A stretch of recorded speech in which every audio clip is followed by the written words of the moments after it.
Hi, I'm Sally and this is Girl Talk. And today we have Millie Anthony, a cosmetic, tattooing, hair nurse. What you tell me what you are, Millie. Sorry. Cosmetic scalp tattooing. Tattooing for the scalp is a thing now, which I didn't really know. And do you know what?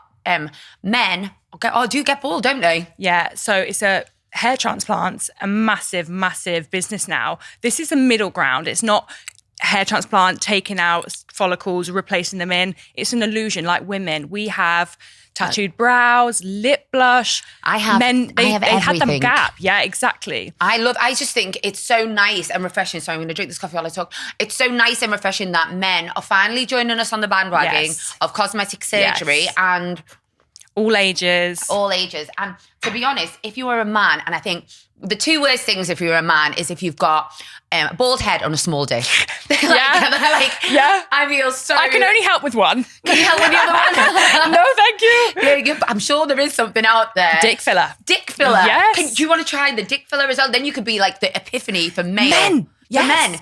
Go to your clinic and come out a fucking 10. Yeah.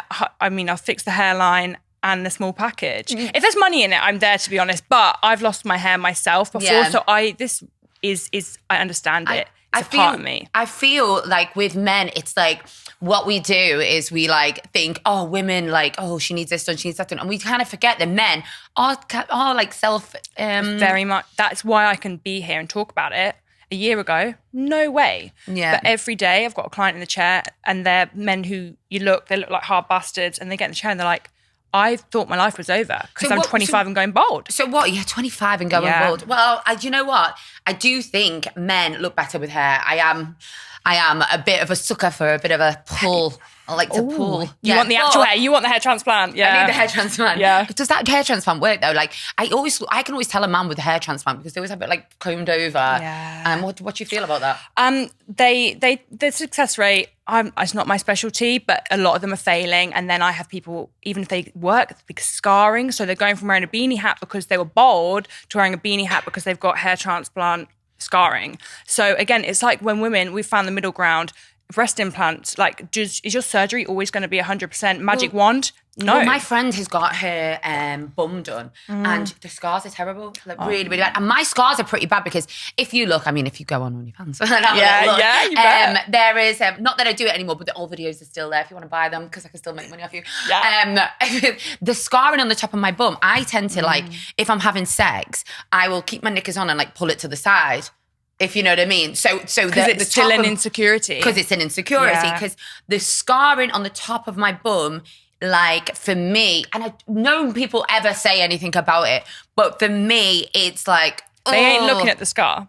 They ain't looking at the scar. They're looking at my bum. They're looking around it. They're looking at my hole. The eye. Yeah, I've been to Istanbul and I was expecting... for surgery, for rhinoplasty. Yeah. I was expecting the plane to be women sat on their BBL pillows, yeah? Yeah. It wasn't. It was men, hair transplants. I was at the back of the plane looking forward. Bandages. And that's when I really got my business plan in motion, to be honest. That's a really good idea. Like, there has to be another way around this. And the only one girl on the plane who had a BBL, me and her got cracking, but we were literally surrounded by men. Like they're overtaking our surgery market. I do know about this penis one as well. I'm bringing the penis in with his hairs. I know loads of Liverpool lads, I'm not going to mention their names because I will get killed, that have had their penises done. Like they've got, not that I know loads, like I looked at their willies, but I mean, I've heard on the grapevine that they've had their willies done. What is it, filler or like a flesh replacement? So I think one of them I know went to Turkey and got it cut down the middle bit where the bone is and extended, and it gave them with their own something. With their own something that made it bigger. And then other people I know have had filler and they look like bobbly like. Well, it can happen with your lips, right? I took so many rounds of lip filler to get them how I want it, smooth, because they're bobbly. So if it's can do that here, then I know. And also imagine having your willy done. Can I call it a willy? Can I call it a dick? I don't know. Penis. The penis done, and then you're not going to be able to get hard on because that must affect it in some ways. Massively. You're replacing one insecurity, thinking you're fixing it, and sometimes when you can replace it with another. I don't know how this podcast is now on to male genitalia, but Every day is something different on the Girl Talk podcast. Okay, back to hair, because otherwise I don't know how we manage this. I'm feeling queasy, a little queasy.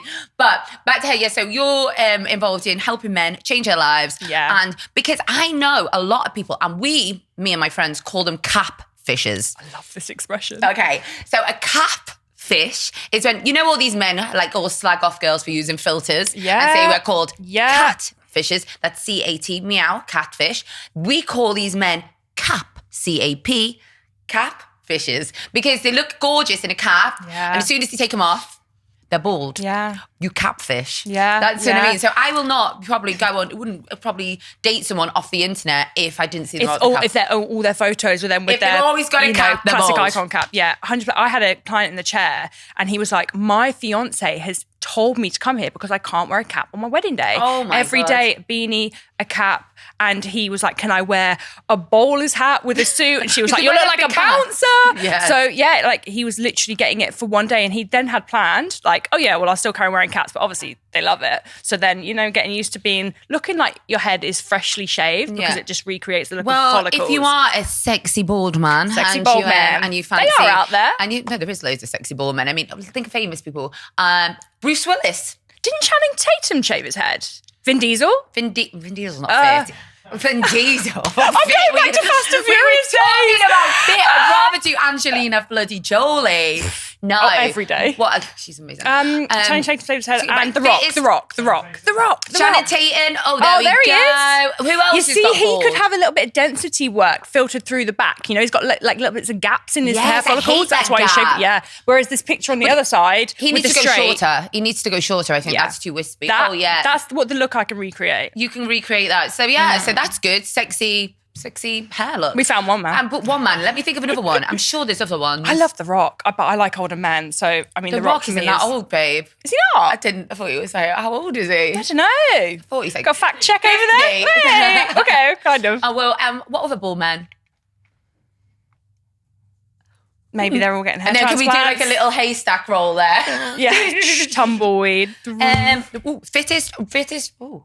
Yeah, put your comments down below. Put your comment. Fit bold Fit celebrities. bald men we need to Yeah, know. send But them our anyway, way. so if you are a fit bald man, or you're not a fit bald man, you're just bald. I will put the link to your Thank you. amazing services on there. Yeah, it's time for them to get on the bandwagon. You know, we're the ones always changing ourselves. So I mean, come we're on, the guys, catfishes. Don't be a keep up. catfish. Be a catfish. And then they're not punching anymore as well. Like I've had breast implants before, and I'm really well, I always think you can always tell if a girl is really pretty by what the kids look like.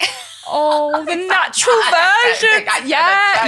Yeah. We've got children of similar age, haven't we? Like because I always aging think well. like if your kid.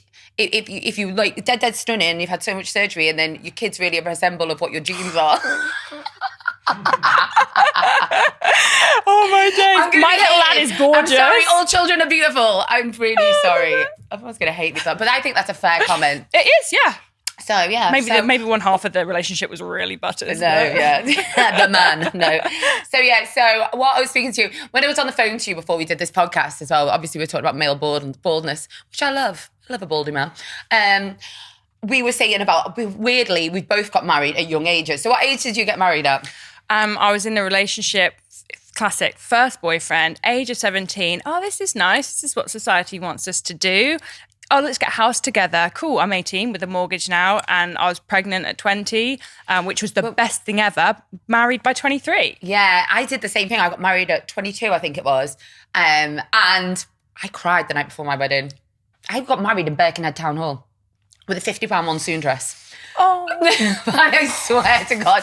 And I didn't even tell my dad. I posted it on Facebook at the time. Shit. And changed my marital status to married. And he put underneath, you best be effing joking. Well, what was he expecting? Like, can I have your daughter's hand in marriage? That doesn't work like that anymore. Well, I like, mean, it would have been nice probably for him to be invited to the wedding. I don't think he was expecting that. I think an invite might have just done him. See, mine was different. Mine was like, let's fix, our sort of, we just slotted into this. We're more living like best friends, and will marriage fix it? Okay, so Instagram got if you're super fixing popular. something at 23, there's an issue because you should be like rampant rabbits at this time. Oh, my God, no. Living like best friends. And, when you see the Pinterest boards, other people's Instagram weddings, celebrity weddings, like we fucking love a celebrity wedding, right? And you think in your head. I hate everything celebrity, Do you? really. Yeah, I don't like it. I'm like, I am really, really not into celebrities. Like, I don't really care, like, at all. But I know a lot of people do invest into their lives. But 100%. I grew up Heat magazine generation, what not to wear, what to wear, who's getting married, who's on a diet. It's so bad for It's my inner monologue.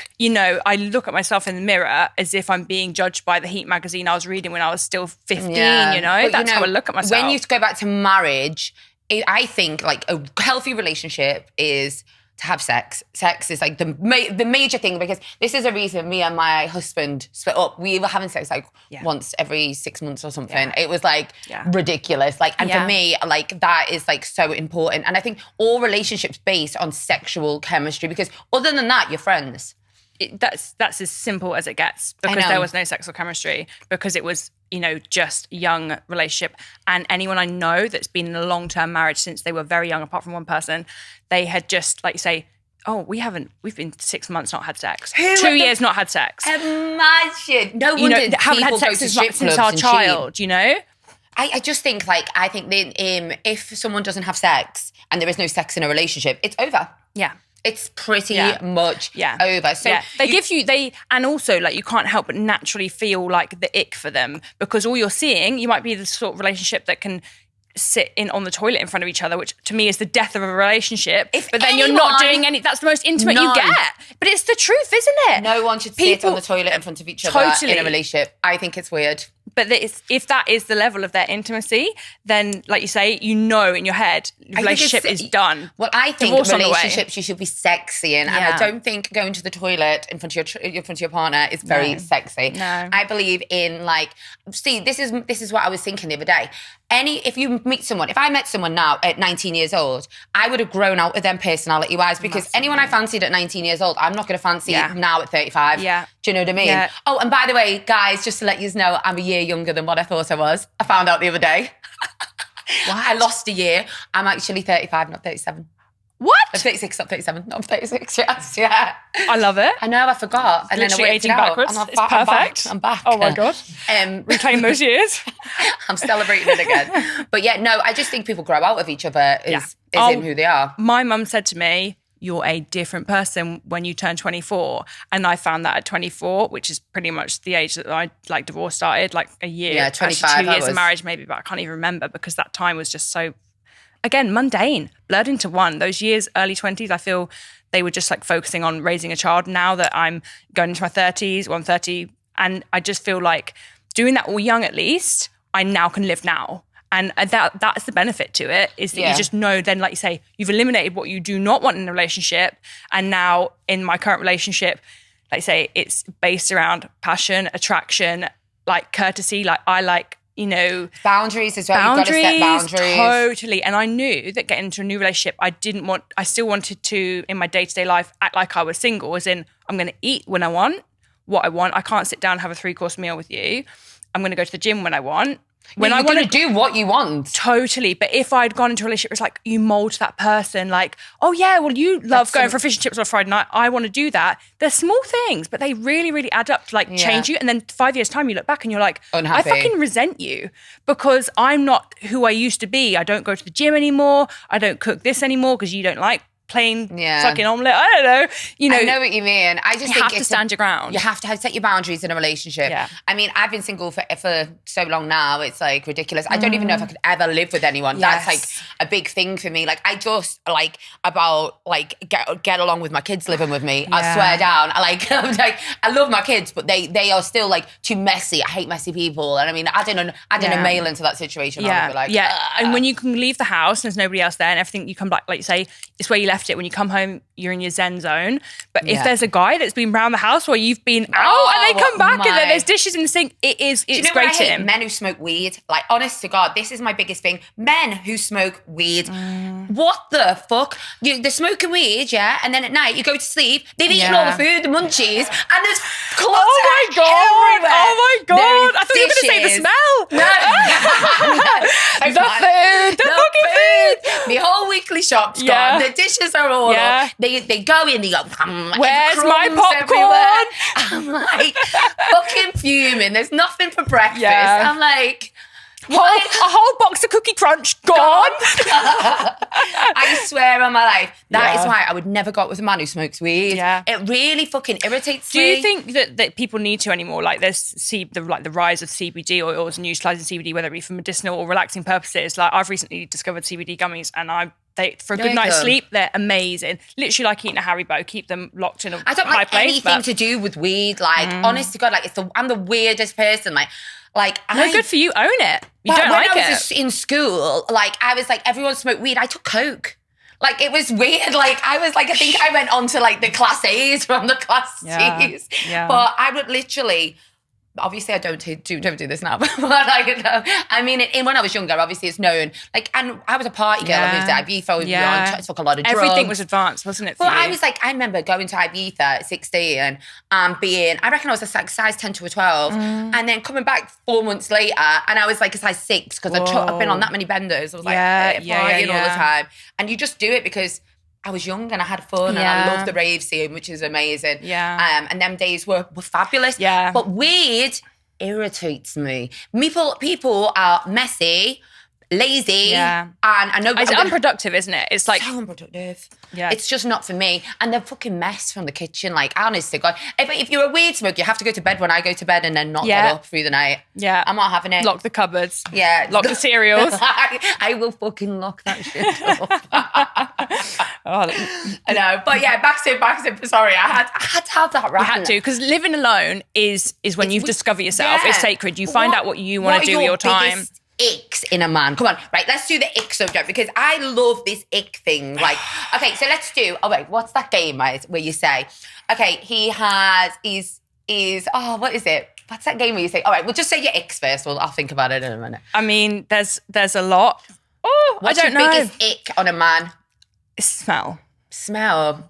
And again, work in close proximity with people on their pre-care is literally have a shower before you come. Yeah, but what, you smell? Yeah. I don't like long nails, long toenails on a man. No way. Long toenails are a no-go. I don't like that. I don't like men who pick the chocolates from the middle menu. Oh, feminine M&Ms. That would irritate me. Just eat anything. Just fucking throw it in your mouth. You don't want them reading the description of the strawberry field quality street. I'll have a bit of that nut and caramel. Fucking eat it. Okay, so finesse out the window. Go away with that. Be a man. What other icks have you got? Go on, think of some good ones.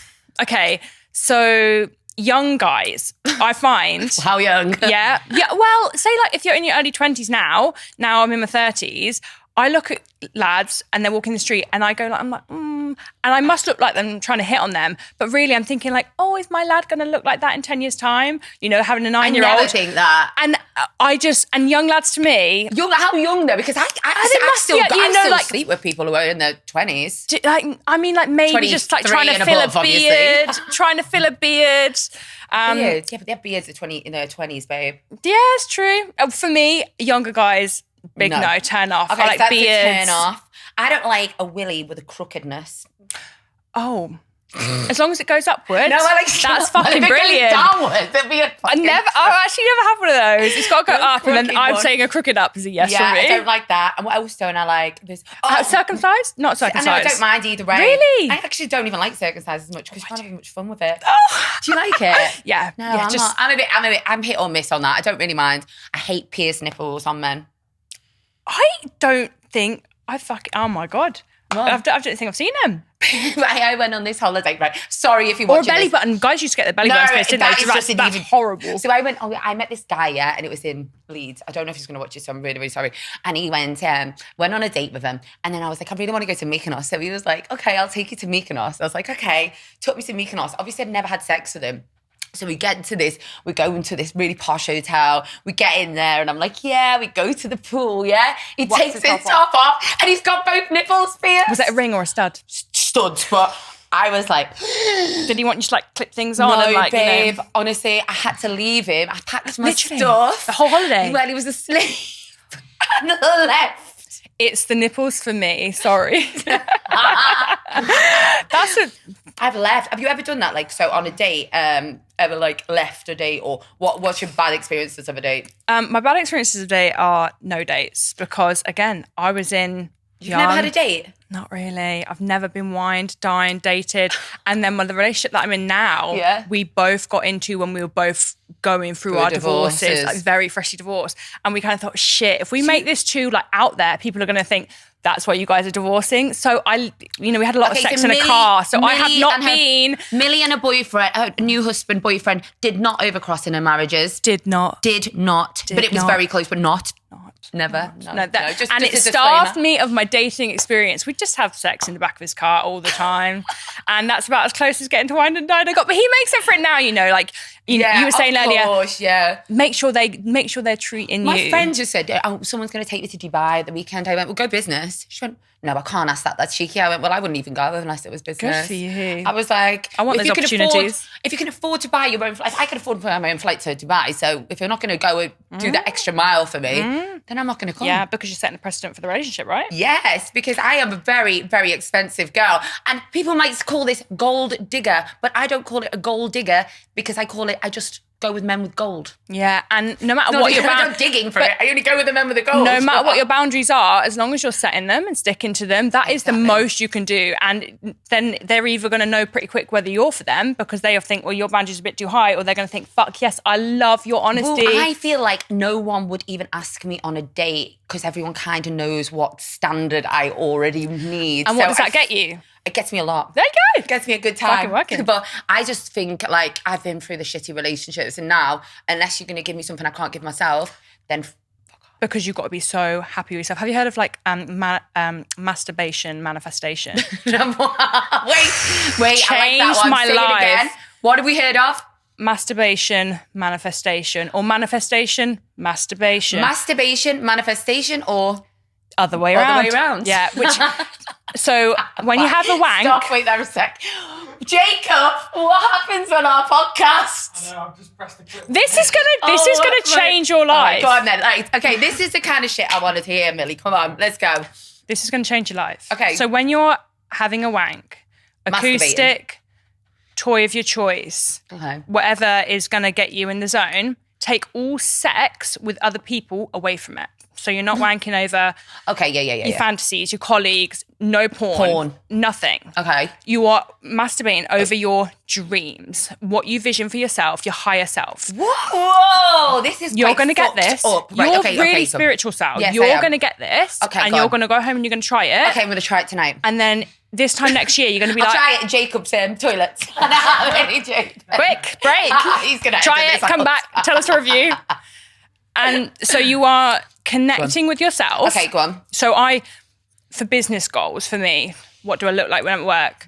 Am I going to change simple things? Am I going to change the uniform? How much money am I expecting to bring in? I couldn't masturbate over changing the uniform. No, you can. Well, no matter what your business goals are, not specifics. But my business is sex toys, so that could be a lot easier. So how much money are they going to bring you? Okay, yeah. What are your goals for next year? About all the pleasure I'm going to give people. But when I say about the uniform, I mean like really in depth think about it. What's that money going to feel like? What car are you going to buy with that money? You're literally manifestation. Can you come over this? Yes. Well, obviously the toy's pretty much doing most of the work, but you are channeling all that energy, like the most ferocious energy you have in your body. Okay. When all your sex hormones are raging, you're just harnessing a different power. Wow, that is powerful. And do you know what? Like I'm never shocked on this show. But never let sex with somebody else into your mind. Never let your fantasies. Nobody else is touching you. That's your own body talking to itself, and you can dream big while you're doing it. So then you're tunneling with that sexual like power. You're manifesting. Sex is a type of meditation, right? Oh yeah, it's amazing. Because you're deep breathing. You're in touch with like your senses, touch. it's another form of meditation, but while you're having Well, I think sex on masturbating. mushrooms, magic mushrooms, is like the best thing in the world. I have ADHD, so like psychedelics are a fucking no-go for me No, because I I'll be like off them. a cliff like, oof. No, see, psychedelics, only mushrooms is the one I would have, but I found it because it's from the earth, and I've had DMT before as well, and that's really, really deep. And that was like, I had that when I was in a really, really bad place, and I had to like, it visualized things for me and made things feel complete. I'm just it just unlocked that door in your brain because you are very creative and very spiritual, that you can just go there with a little focus. How did you learn about a masturbation medication? Manifestation. Meditation. Masturbation medication. That's, what do they call it? The erectile dysfunction drug. Viagra. That's just Viagra. Who even calls Viagra the erectile dysfunction drug? I used to work in healthcare. That's my background coming up. No, you know, that tablet, the erectile dysfunction. That's my nursing background creeping in. Erectile dysfunction. I love the way you think. Go on. Yeah, so I feel like I create, like, You created it. Yeah, well, I really got into my manifestation, like, 18 months ago. I thought I was at a really low point, and I thought, okay, this is what people go on about. It's just a fucking meme to me, right? It was just Instagram feed, like being bashed with people's positivity. But when you get so low, sometimes you cling on to anything, like when people turn to religion, right? Yeah. And then I'd bring it into like, so then you're like, again, like, I don't know, just having a wank, got your toys out. And I didn't know what to fucking think of anymore. Who do I think of? You know, I'm bored of porn. Okay, well, I'm going to think of the manifestation I've been doing in my head, like wow, that's cars, crazy. Making money, my business model, where I want to be, what house I want. And it should turn you on. Yeah. Of course. Trust me, money turns me on. The best, like, sexual energy experience you can have, because we shouldn't be ashamed to say that we love ourselves, because you only have one body in your life, and the longest relationship you'll ever have in your life is with yourself. That is amazing. That's the only long-term relationship you're ever going to have. You've been single a long time, but you take yourself out, you buy yourself your own shit. Yeah, you date yourself. I pay for literally every single thing on my own. Like, I have a very good life. And, fuck yeah, girl. I've followed you for a long time. And I've turned a big circle, and which has been amazing for me. And I do believe it's down to believing in myself. Yeah. And loving myself. And if you can't do that when you're having a wank and be like, I feel good. I've wanked over I've played myself on a video, and I've watched the video of me playing myself and wanked over it. Is that weird? No, 100% watch back your own clips. I've recently lost a folder of stuff, and I said to my fellow, I was like, I've lost our video, this and that, this and that. He was like, I'll send it back to you. I was like, thank you. I need this. Yeah, or make new ones. Yeah, well, yeah. Yeah, that could work. But still, the most powerful experience you might have might be when you're thinking of yourself. If you look at all these, like, back in the 60s and all that, and they used to have all the cults and stuff like that. Well, they don't call them cults, but we'll call them a cult. Yeah. They used to have, like, all mad sexual, what's it called? What's that word called? Rituals? Not rituals. Rituals could be weird. But, they used to have sex, like, where they'd join each other's spirits, and it'd be all... like your dream the other night, where you were, like, switching souls. Oh, lucid dreaming, I have all the time. And I'm weird with my dreams. I can go into a dream, wake up, go to the toilet, lay back in bed and go jump back into in the dream. same Love that. dream. Yeah, I don't know love why. that. It's just crazy. Yeah. But yeah, no, that is just so amazing. And do you know what? I'm really, really excited to try this tonight. So when was the last time you did that? Or do you do it all the time? Is it like once a year thing? No. Life gets busy. I'm in a far more like loving, passionate, sexually active relationship now. But am I not to saying that I don't think of myself when I'm having sex with my fellow? Yeah, I do. Yes. But that's better than thinking of like a colleague or this and that. Well, hopefully you don't think of a colleague or a bald man. Yeah, sorry, I meant to say client. No. People are like, they're not going in there. But to get to that point where you love yourself, like I've suffered with body dysmorphia before, and the last thing I wanted to do was think about myself naked, like having sex with a bra on top of. Well done for loving yourself, babe. But you do have to do it, and you have to practice it regularly, whether that comes from wanking or just thinking like, I'm fucking proud of you today, proud of you sat on this sofa, this is sick. And sometimes it's not being big-headed to be like, I did this, and I got this far. Yeah. And I know what, that's what all women out there watching this podcast all need to remember. Whatever situation you're in now can be changed. Yeah. I mean, a lot of people have shown that there's a circle to life, and every bad day will become a good day. So just remember to believe in yourselves, love yourselves. And practice it often, say it often, and literally do it, no matter how stupid you feel. Yeah. Because it will become your everyday when you do it regularly. And I think it's mindset as well. If you believe, I live in a lifestyle that I maybe not always have have, but I believe I'm supposed to have. So Yeah. I don't ever believe like anything's going to go wrong. Yeah. I live in like a bit of a like a whirlwind of my own imagination, which is a bit crazy. But it's your world. Yeah. Only you're inside of your brain. And you have to remember, girls at home, you are the star of your own life. Yeah. You don't need to play. You're not the second part in your own life. You're the star. So make sure you own it, own the stage, own your life. Yeah. Become who you want to be. Yeah. Don't let your dreams fade away. You only here once. And you've been made to feel growing up that that's a stupid thing to say. Yeah. And that you're nothing special. But of course you are. Because everyone's special. if you weren't here, your world wouldn't exist. Exactly. So you are the star of your show. Yeah, and I think that's what we'll finish it on, is like, you've got to remember to love yourself. And Millie, thank you so much. And then you can do anything, you know, start your own business, break away from the norms, because you only get one chance. Definitely. And if people want to, and men, obviously, if you want to get involved with Millie's business, I'll put it on there. And girls, if you like, you know, if you're interested in speaking to Millie just in general, that would be nice if you could be there to help people. Because always message, voice note. It's nice to know that we are here and my DMs are always open. I think everyone just needs to go together, especially in these hard times, and really, as women, unite, not hating each other, not bring each other down. You are always so welcoming, so positive, and you always reply. Do you know what I mean? I'm sure people don't think that you do, but you are like the most engaging, positive, infectious energy to be around. And we all need a little bit of that. So thank you so much, Mel. All right, well, thank you very much for joining my show. You've been amazing. Thank you. Thanks, Sally. Bye.